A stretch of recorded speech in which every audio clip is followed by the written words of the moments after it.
Hey, hey, hey, this is In Our Lane, and we are in the building with Miss Slayla the Purpose.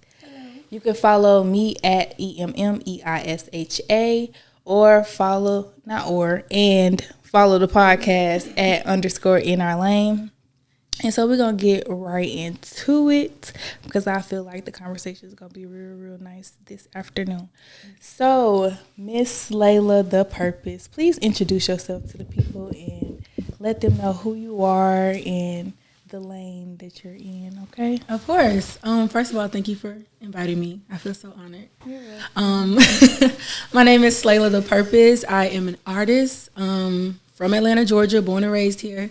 I write songs, I produce, I play guitar, I sing. I do a little bit of everything pretty much, but I'm an artist all in all, and I'm just excited to be here.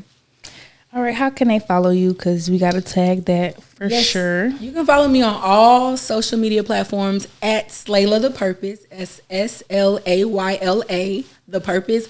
But Twitter hating, and they won't let me actually put out Slayla. So on Twitter, it's just Slay the Purpose. Okay. Yeah. All right. So it is Women's History Month, and today's episode is sponsored by Nerd Square. And I'm going to tell you a little bit more about Nerd Square a little bit later. So let's just get right into the topic of the day. So I was listening to your music, and I chose the topics and what we're going to talk about today based upon your songs because, girl, you was preaching. You was talking. I was like, let me run that back. She said, what I now? had to get a lot off my chest. I was tired. I had to get it off. I had to get it out. Yes. Okay. So first of all, so our first topic of the day is Mona Lisa. You said nobody has seen my soul. Yes. Man embracing all of you. So let's break that down. So when you wrote that, like, what was you feeling? What was you? Oh, okay. So when I wrote that song, I actually wrote that song during the pandemic. Well, I think it was like a little bit before the pandemic. I want to say it was like, I don't know. I was living in New York at the time. I used to live in New York after I graduated from college. Went to New York. I love New York, y'all. I hate New York, y'all. Why? I had a great time, despite some other things. But overall, New York was just so beautiful to me. It's a vibe. Like, I think for touring, it's like great. But like to live is a completely different experience. Because I went to New York. My first time going to New York was in high school. I went like with some friends for a birthday, and I loved it. I'm like, oh my God, when I grow up, I'm going to move to New York and all this stuff. But I moved there and I hated it. Like, I was like, I cannot wait to move back to Atlanta. So, but anyway, I was living in New York. At the time I was single.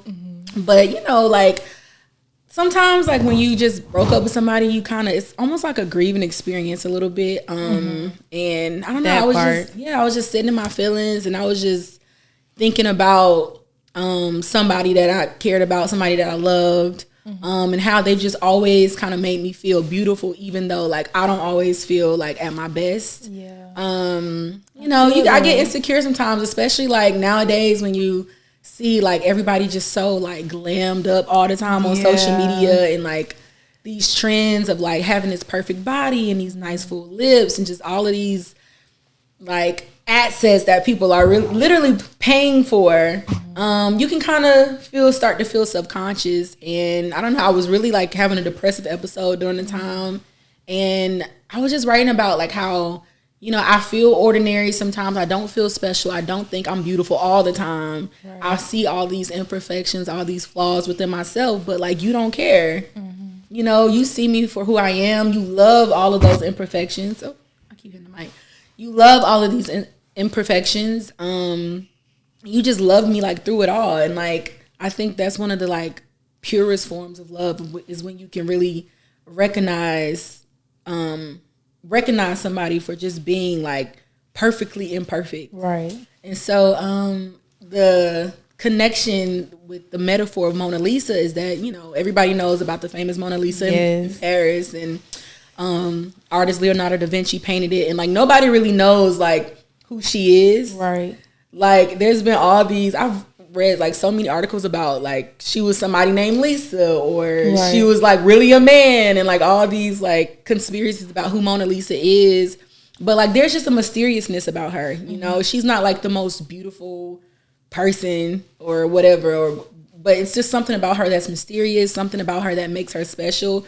And she's that painting is one of the most valuable, most priceless assets to the world, is that painting. And so it was a metaphor to basically say like, I'm all of those things too, even when I don't recognize it, like I'm all of those things too. So that's Mona Lisa. I resonated with that, and that's just one of those songs that I like to play when I'm, getting ready. I'm trying to get in that zone, and I gotta be feeling like, It's a favorite because it's so vulnerable. It's a favorite. It's actually like my most streamed song. Yeah, which I was kind of surprised by, because I don't know, it's just so like vulnerable and emotional. So that was cool.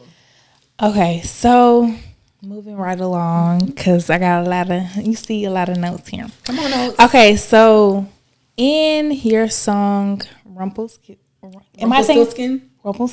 in Shrek, right? Yeah, Rumpelstiltskin. I know. I cannot get that word to save my life. I just might cut that out just because I hate when I do that. But anyways, that song. Yes. So things don't go your way. You start changing like the seasons. Pour into me, I'll pour into you. I was like, I felt that because dating, guys have really like changed up, reneged. like the seasons. Niggas, can I say niggas? Yeah, do you? Niggas renege.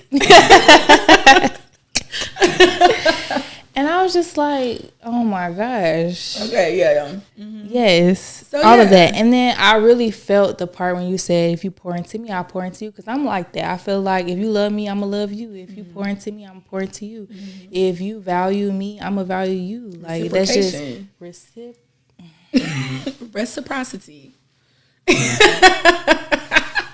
And we're just gonna leave that at that, because I just don't understand, like, how hard is it? Like, it's an easy concept.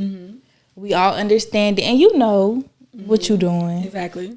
You comprehend. We're not in kindergarten. You pursued me.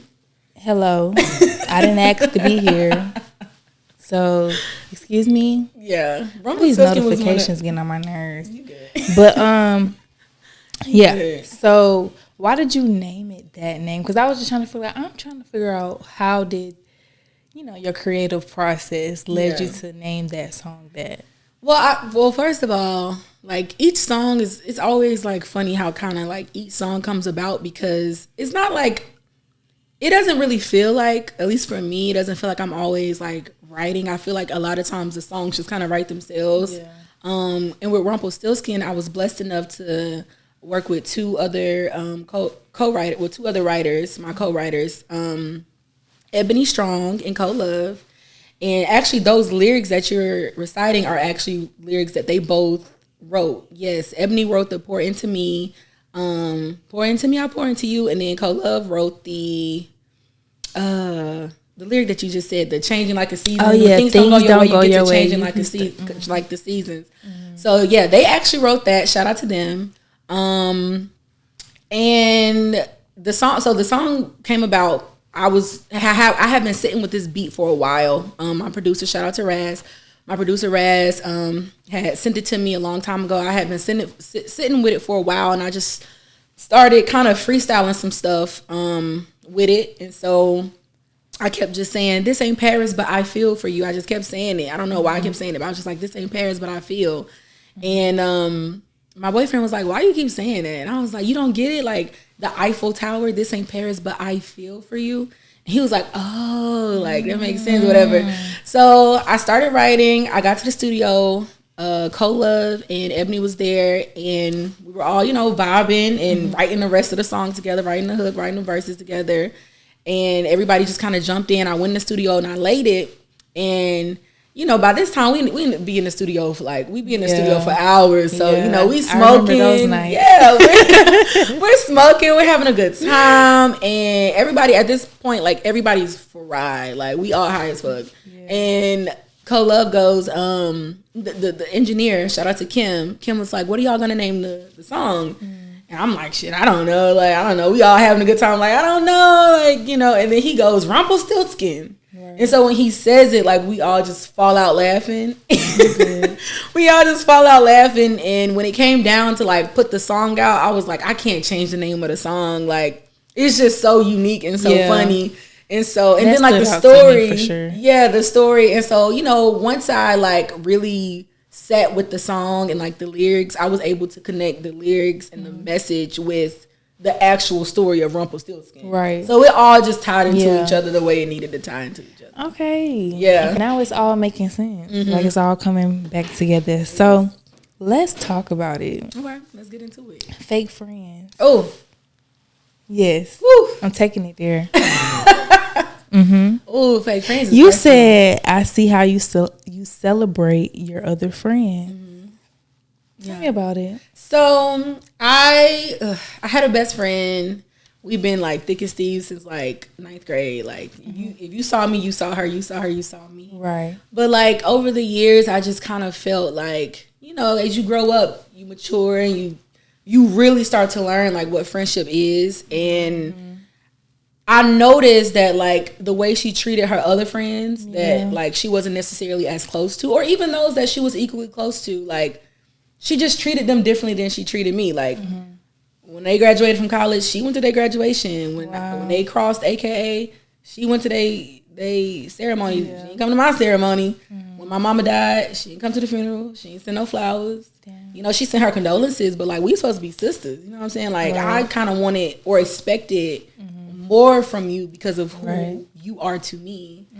And so, you know, we were both in college. You know, I'm a struggling college student like everybody else. So I'm working a little side, side job, part-time job. And she's doing whatever she's doing in her school. But like the only time I hear from her is like when she need money. When I come in town, she don't hit me up to hang out. Like, she like, oh, hey, can you take me to work? Or, hey, can you do that? And I'm like, you know, so it's a lot of what can you do for me? What can you do? And I'm like, I just don't, like, I see how you celebrate your other friends, but you don't celebrate me. Right. You know, you might tell me sometimes, once in a blue moon, like, you know, I love you, I support you, but like, I don't feel that. Right. Like, you don't show it the way you show other people. So my question is, like, did you ever express this to her? Like, did you ever bring this to her attention that you wasn't feeling like the relationship was mutual? No, because I have this thing like in my life with everybody where I just feel like I allow people to be who they are. Right. Like if the way you treat me is okay with you, then to me that's a reflection of your character. So to me, like I don't even want to get into like trying to break down like all these incidents of, you know, you not celebrating me because you know you don't celebrate me in those ways and you've chosen to do that. Right. So, like, at that point, like, I didn't really care to. What's funny is I thought that she was going to reach out to me because I hadn't talked to her in so long.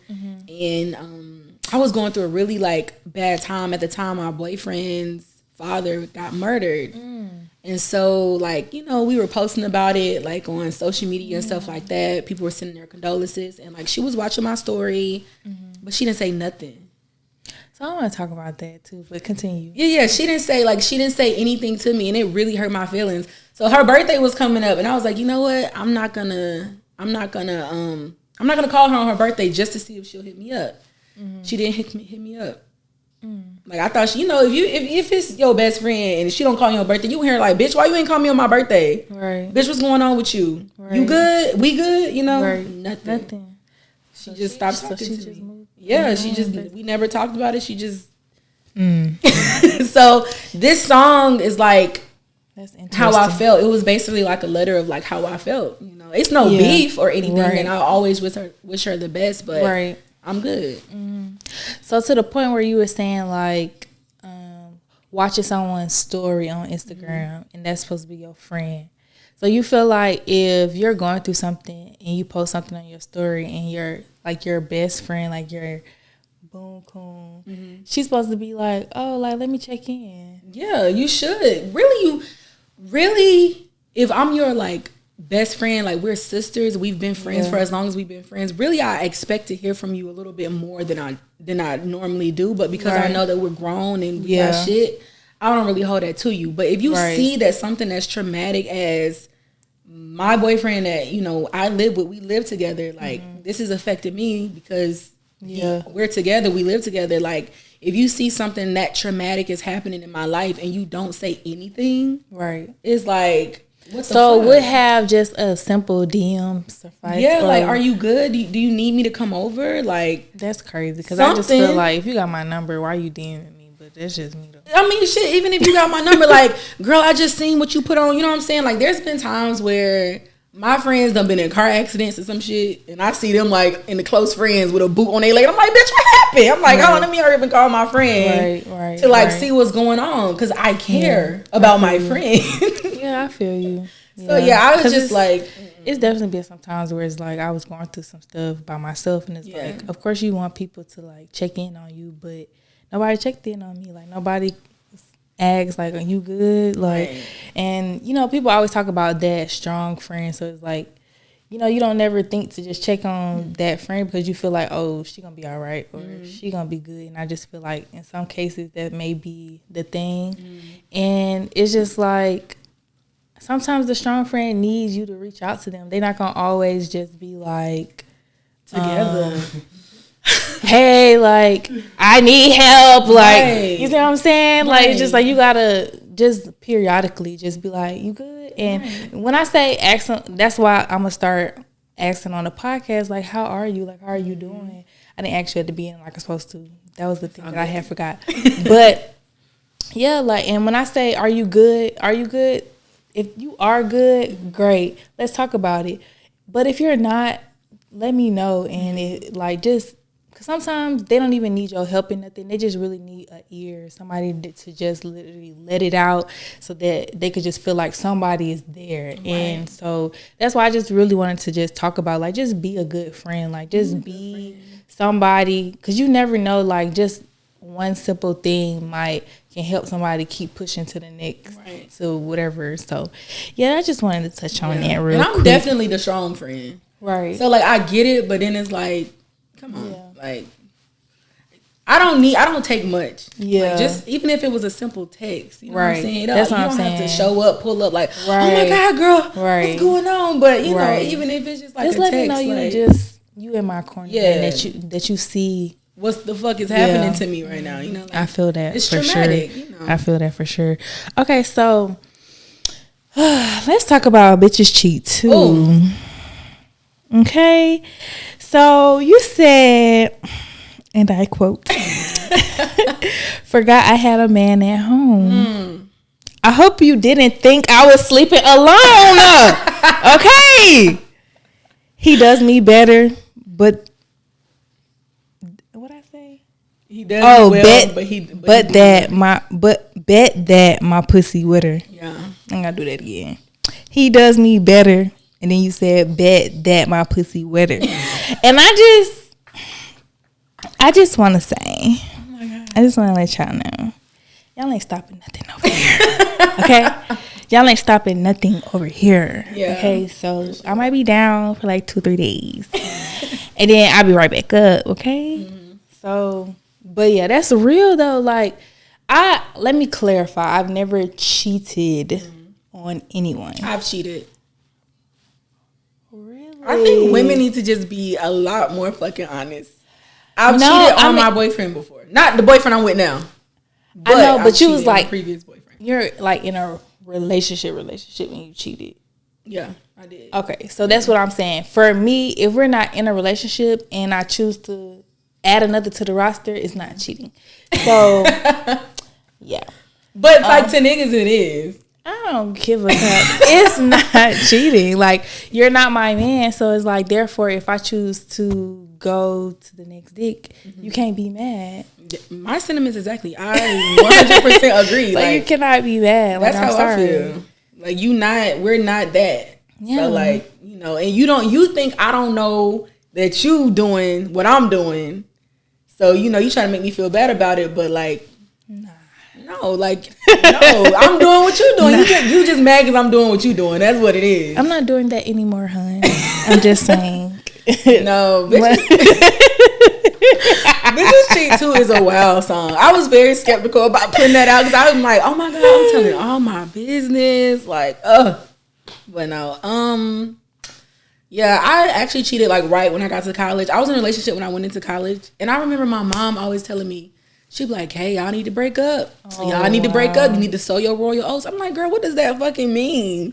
She's like, you need to sow your royal oats. She knew. So, child, I got Mama's be knowing. For real. For real. She knew. And I got the TSU. And I was just like I was like, my back home nigga is a boy. These are men. Tell me about I was like, these are men. Like, and I don't know, like, and it's bad because I've been cheated on before. And I remember like how I should have been cheating. That's that part. I should have. Let's be clear. I should have. No, but I know how it felt. So like for me to be the one like doing it, I was like, oh my God.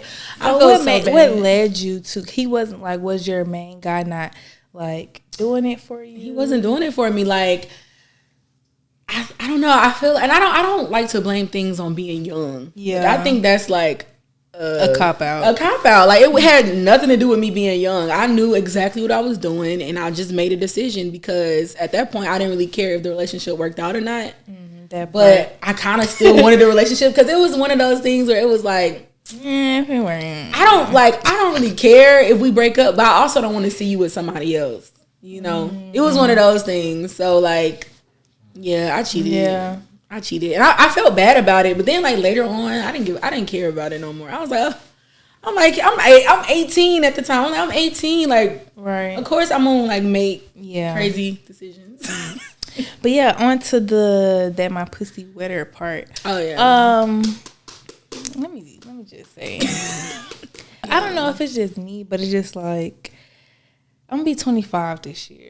I'm already 25. Next month to be exact. Oh, cool. And I don't know. It's just like the older I'm getting, it just seems like it's just getting wetter and wetter. Like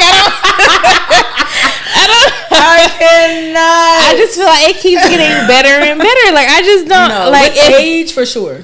Like I'm telling, like okay, so the podcasts that I listen to are of women who are already in their 30s, and so they be telling stories like how they feel like now that they're in their 30s is like their sex life has like gotten so much better, and I'm just like I feel it because I just like every year it's just like getting better. God, like I don't think it has nothing to do with the men. I feel like it's just me and how I feel within my body, and because you're learning new stuff. Yeah. And, child. No, that's real. And like as it should though, you know what I'm saying? Yeah. It's not the same, let me tell you, it's not the same girl from when I was 18. Like she's a lot more experienced, a lot more seasoned, you know. And then like I also like I'm a person like I take vitamins, like I take probiotics. Period. I drink hella fucking water every day.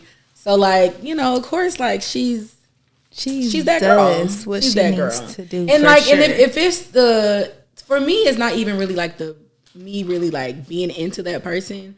Like, it's really about how like how it's really like how the vibe I get from the person that I'm intimate with. Yeah. Like that also because like that connection and that attraction is just like, ooh, baby. Yes, like it's sexy. Like if it's a nigga like he know what he doing, like he's very like kind of he's arrogant. Like so far I like my best 30. Like he's like 30. Oh. And it's just I don't know. It's just he just do something. So yes, that's my little boo thing. I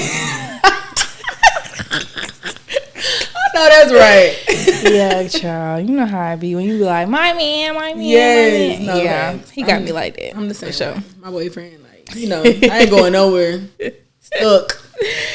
Okay, so we're gonna move right along because it's gonna get shut off in a second. So I just wanted to wrap it up before we have to switch out the thing. But anyways, that's none of y'all business.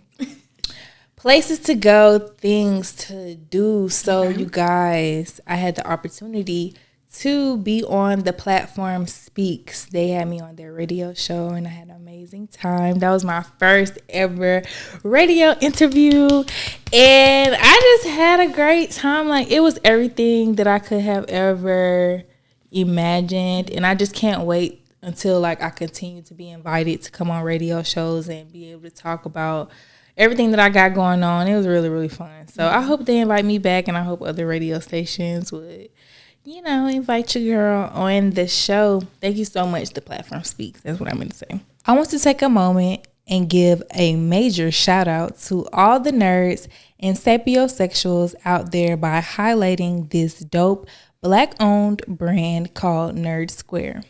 Nerd Square sells unique graphic apparel and accessories that will help you express your inner nerd.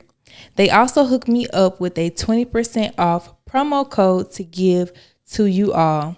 Use code NRNerdLane for 20% off. That's INOURNERDLANE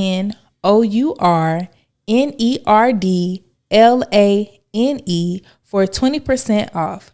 Shop through their IG at nerd.sq or their website nerdsq.com. Emmeisha's playlist. So our song for today is this Slayla Session? Slayla Session, yeah. Yes, 101. Yeah. I really, really enjoyed that song as well. And that is our Emmeisha's playlist song today. Go ahead and download the whole album, all the things, because when I say every single song hit, I don't care what nobody says. Thank you. I can't wait till I can just come in and just sit down. Okay. Girl, I say that all the time. I can't wait till I just come in and sit down. Just have people to do this shit for you, Lord. Baby, do that. Like, I need you. I say that every day. I just need you, baby. Just please. Thank you so much. Thank you. Pass me my water. I cannot wait. Oh my God. Okay, so I introduced Emmeisha's playlist for today, which is Slayla Session 101. I really tried to change. I really tried to shrink. How dare I fucking dream, love, hope, think. And that really resonated with me because I feel like at a lot of points in my life, I really allowed other people. I'm not even just talking about like relationships. I'm talking about just people in general that I've encountered in my lifetime. They have really like got to my head and make me like forget who the fuck I am. Okay. My name is Emmeisha, for those of you who did not know. Okay. And I just feel like I can no longer do that. Like that really messes with my everything. Like I can't stand people who try to do that to other people. It's just like you're intentionally manipulating me and you're intentionally trying to bring me down because you see my light, you see me shining, you see me not bothered and not phased, and so you want to bring your negative ass energy into my space and try to stop what the fuck God got going on for me. Exactly. And I don't have time for it. Like, I just really don't. Like, I'm just here to mind my own business. I tell y'all that all the time. Stay in your lane. And I can't deal with people like that no more in my life. I need people around me who is solid and who just gonna uplift me and who gonna, like you said, continue to pour into me, whatever that may be. And I just can't no longer be around that type of energy where you want me to be less than what I am. Be small. I want you to be small. And let me just say that when you have people manipulative like that, like that want to make you, that right there should let you know, like, it must be something about me that is special, that is triggering something powerful. Inside of you. Yes, like it must be something about me that makes this person so obsessed with controlling me or making me feel small. Right. So That's the way I look at it. But you hit the nail right on the head, because that's exactly how I felt. And like you said, it's not necessarily like lovers, but like it's just been a lot of people in my life where I've kind of felt like they don't want to, they don't want to see me be great. Like, they don't want to see me be great, or they like, they kind of speak down on my ideas, or like make me feel like less than, or invalidate my feelings, or just basically they don't try to bring out the best. Exactly. They don't try to you bring just out don't understand how much like just small, like the small little encouragements can do for somebody. Yes. But instead you try to brush it off and act like, oh, what I got going on is not as important as what you got going on, or it's not as good as whatever, like whatever your negative thoughts you trying to downplay what I got going on. I don't have time for it. No, exactly. I just really don't.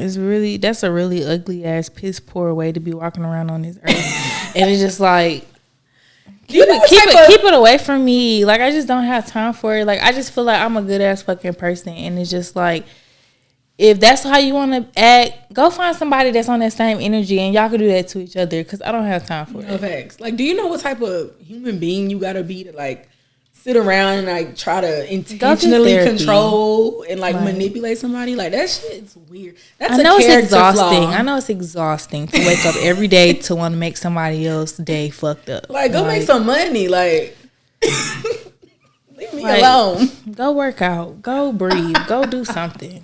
Get the fuck out of my face. Student session was really special. Not only because like the lyrics are very like personable, but because that was the first song I wrote on my guitar by myself. So I was very proud of that song. I was skeptical about putting it on there because I'm so happy you did. Imperfect. But what I'm happy about, like, as an artist, is that like you resonate with it. Like, I'm very intentional about like making music that women that look like me, can relate to. Like, I write from my experience as a black woman, and I want other black women to be able to relate to it, no matter how old they are. So. Trust, we relate. I'm telling you.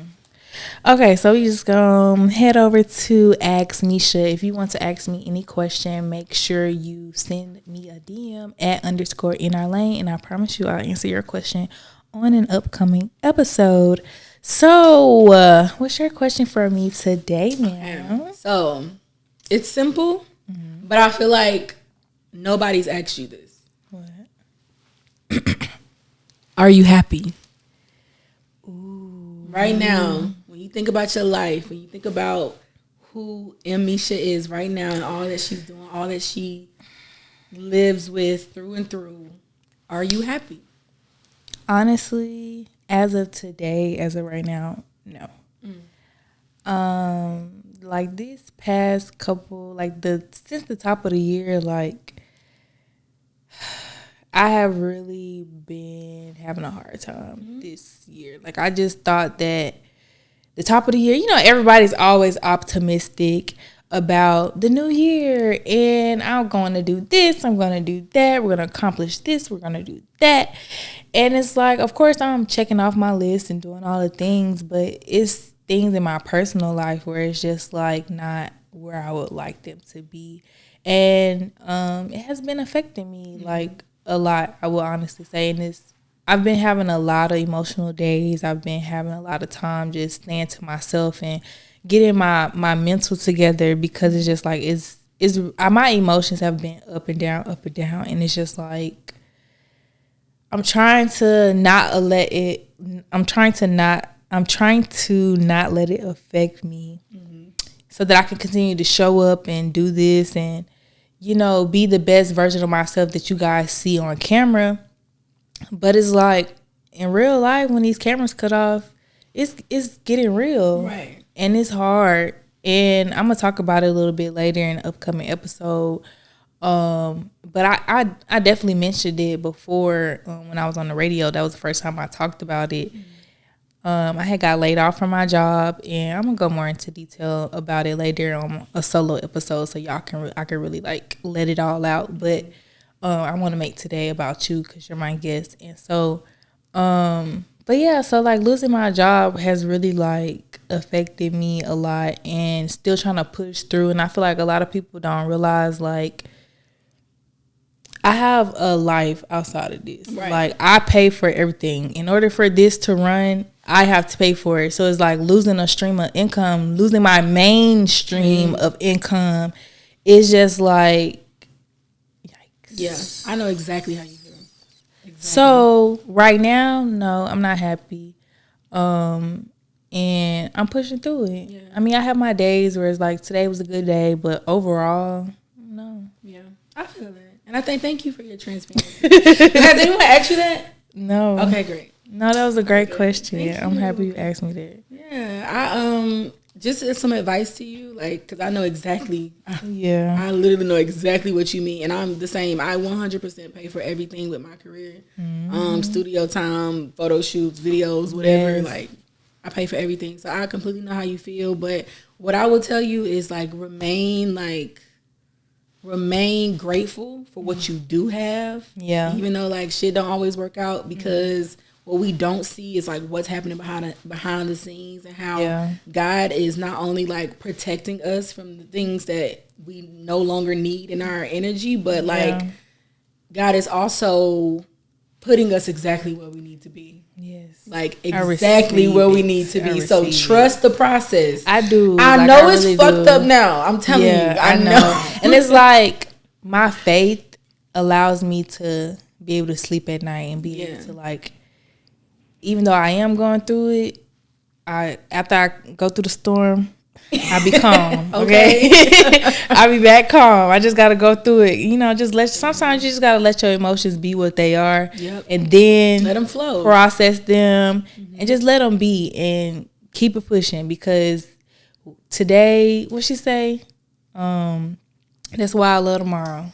Period. Let me tell you, I'm so happy you said that, because I literally, people joke at me, but I am a fan of Glorilla. Y'all can't say nothing about Glorilla. I love her. I fuck with Glorilla. Like, she is a preacher. Like, that is my affirmation. Like, who give a fuck about a credit score? I might be rich tomorrow. Like, that's some real shit. She's a prophetess. We are headed out for this evening. Where did we leave off? I think we left off on a good note where it made sense. Yeah. Okay. So stay in your lane. You guys know I always remind y'all to stay in your lane. And so her song Searching, she said, I had to realize I'm the real gold. I'm a diamond. And I just wanted to leave y'all on that note for today, because you are a diamond and you are the real gold, okay? Like, you are the prize. You are treasure. All the things. And don't let nobody tell you otherwise, okay? So any last words for you? I just want to encourage your viewers and your listeners, to continue to believe in themselves, to walk by faith and not by sight. I don't care what it looks like. Just like I was telling her, like, I don't care what it looks like. Like, trust the process. Stay grounded in who you are. Stay authentic to yourself. Know yourself. Take care of yourself. That's very important. Like, take care of yourself. Like, make sure you're drinking water. You know what I'm saying? Washing up. You know what I'm saying? Smelling good. Because when you look good, you feel good. So I just want to encourage y'all to just continue to be blessed and go stream my music, of course. Thank you for having me, of course. Anytime. You can always come back. Of course. And I will. Whenever you got something going on, just let me know, and we can definitely promote it here on this show. I love that. So thank you. You guys do what you do. Make sure you like, comment, subscribe, rate, all the good stuff, because it really helps the podcast grow when you do all of those good things. So thank you, and have a good one. We out.